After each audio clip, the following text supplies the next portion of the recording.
Et nous continuons à évoquer nos différences hommes-femmes pour justement mieux se comprendre avec Yvon Dallaire qui est avec nous. Et c'est Stéphanie qui nous rejoint. Bonjour Stéphanie. Bonjour. Alors allez-y, qu'est-ce que vous en pensez ?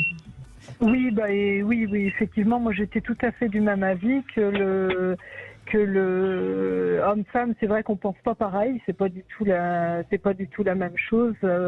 Nous les femmes, enfin je stéréotype un petit peu, on a tendance à se faire un problème de certaines choses alors que les hommes beaucoup moins, quoi.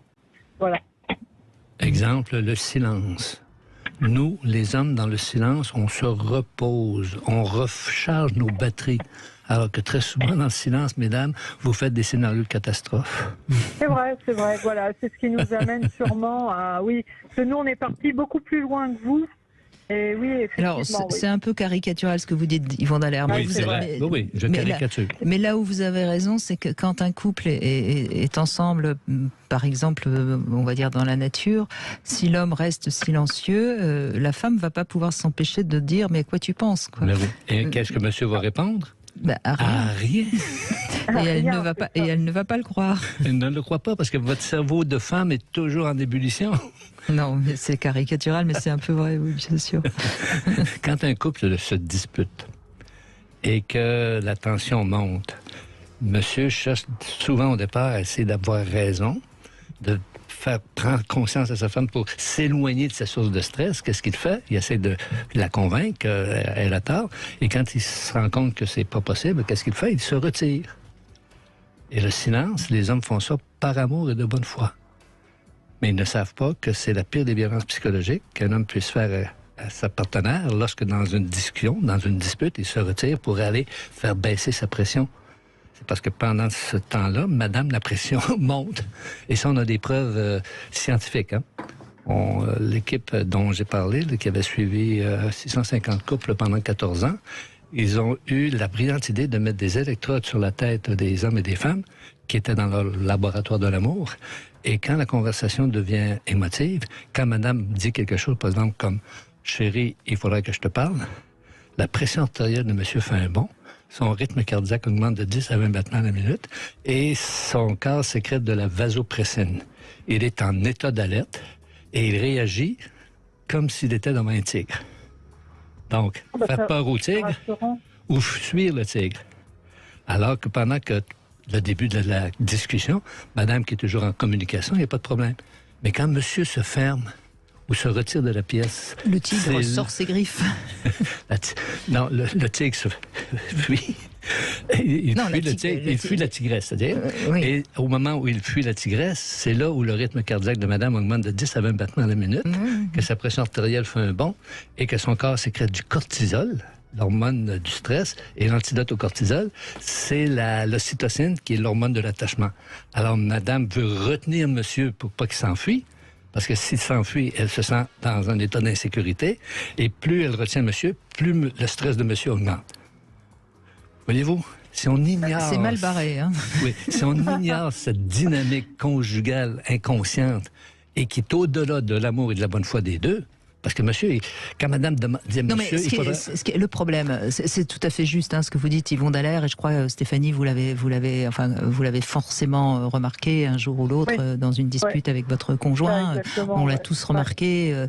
Le problème, c'est que quand on est dedans, on ne sait plus, puisque l'émotion domine toujours, on ne s'en rend même pas compte. Et donc, c'est malgré nous qu'on laisse monter et c'est pour ça que je dis souvent, il faut à un moment donné apprendre à se toucher, à remettre du langage de corps pour éviter justement cette escalade émotionnelle qui... Mais avant ça, il faut trouver des stratégies de désamorçage pour se retrouver justement dans ce que vous dites, Brigitte. Là. Mais c'est ça, madame, elle est par amour et de bonne foi quand elle dit « Chérie, il faudrait que je te parle ». Elle voudrait améliorer la relation. Mais très souvent, monsieur se sent attaqué. Et là, il va embarquer sur la défensive et il va argumenter. Parce que la meilleure défensive, c'est la contre-attaque. Il se sent à tort ou à raison critiqué. Il se défend et critique à son tour. Et là, c'est l'escalade.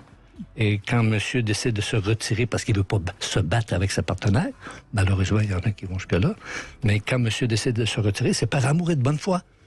Mais madame se sent rejetée, se sent abandonnée, se sent insécurisée et cherche à le retenir. Voyez-vous, si on ne comprend pas cette dynamique-là, on ne peut pas la gérer. Alors, quand monsieur sent la moutarde monter au nez, quand madame lui dit « Chérie, il faudrait que je te parle », il faudrait peut-être qu'il prenne le temps de respirer profondément, de se rappeler que la femme qui est en avant de lui, ce n'est pas une tigresse, mais c'est la femme qu'il aime et qu'elle aime. Okay? Et que ça part d'un bon sentiment si elle veut parler. Oui, exactement. Elle veut améliorer la situation.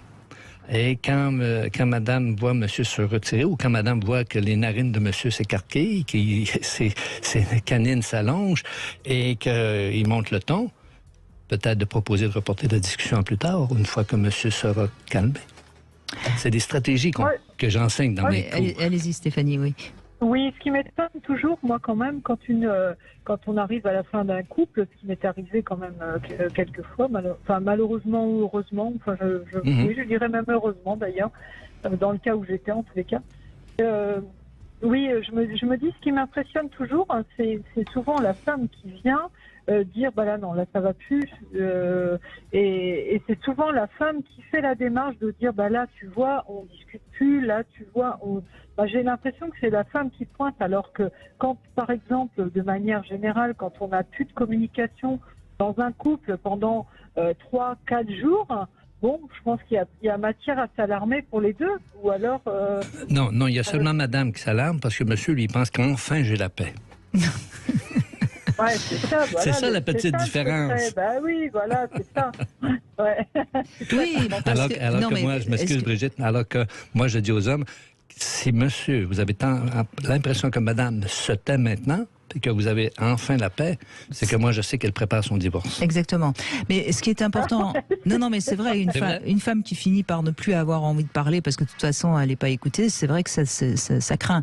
Mais ce qu'il faut bien comprendre, c'est que l'homme, il est capable d'accepter beaucoup de nos manies, de nos défauts, il s'en fout, c'est rarement l'homme qui va partir.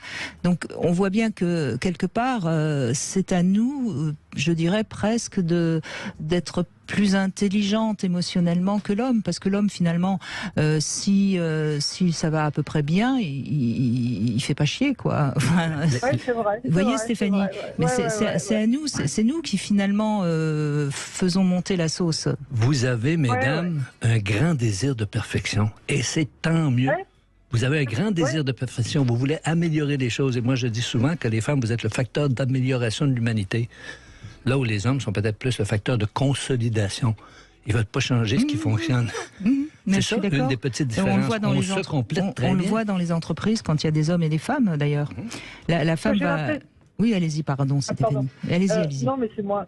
Oui, j'ai l'impression que l'homme va se contenter d'être physiquement l'un à côté de l'autre, tandis que la femme, elle va avoir besoin de vibrer avec la relation. Vous avez raison, mais l'homme, il n'est pas simplement en train de se contenter d'être là. Il va construire la maison, il va ramener le mammouth, il va... Enfin, vous voyez, mais tout ça, ça finit par nous paraître tellement normal qu'on a l'impression que... Et on va appuyer sur ce qu'il ne nous apporte pas et qu'on aimerait qu'il nous apporte. C'est ça le problème du féminin. Qu'est-ce qu'un homme répond quand vous lui demandez « Chérie, est-ce que tu m'aimes? » Ben oui, je t'ai épousé. Ben oui, je vis avec toi. Alors que les femmes, vous avez besoin de paroles pour confirmer l'existence de la relation. Pas nous. C'est vrai. C'est ça. Alors, si on apprend les règlements du jeu de l'autre, et qu'on essaie de faire une synthèse de mes règlements, vos règlements, on peut trouver un troisième jeu qui va plaire aux deux. Alors, oui, voilà, je pense que c'est mieux, Alors, quand ma partenaire, moi, me donne un conseil non sollicité, et vous êtes fantastique pour essayer d'améliorer les choses en donnant des conseils non sollicités à votre partenaire, je lui dis pas « Hey, une mère, j'en ai déjà une, puis j'en veux pas une deuxième. » Je lui réponds en lui disant « Merci beaucoup, mamante. » Oui. Un néologisme de maman et amante. Moi, ce que je veux, c'est une amante. Non, je peux pas. Je sais, j'ai appris que je ne pouvais pas sortir une mère d'une femme. Vous êtes des êtres tellement altruistes, vous voulez tellement prendre soin des autres. Là où l'homme, lui, va plutôt essayer d'assurer sa survie et partager son mammouth. Non, mais c'est d'autant plus important que aujourd'hui, moi, j'entends beaucoup de femmes qui ont 45, 50 ans et qui finalement reprochent beaucoup de choses à leur homme qui quelque part quand même a été présent, etc. Et elles finissent par le quitter et elles vont se retrouver seules, elles vont avoir du mal à retrouver un homme. Donc il faut faire attention. Je dis pas encore une fois qu'il faut rester à tout prix et qu'il faut sauver son couple à tout prix, loin de là. Mais attention de pas quitter pour des mauvaises raisons. Il faut quitter les relations toxiques qui ne mènent nulle part, mais changer de partenaire, la plupart du temps, on change quoi? Le décor. Mesdames, c'est ça. Mesdames, vous allez vous retrouver avec un autre crapaud.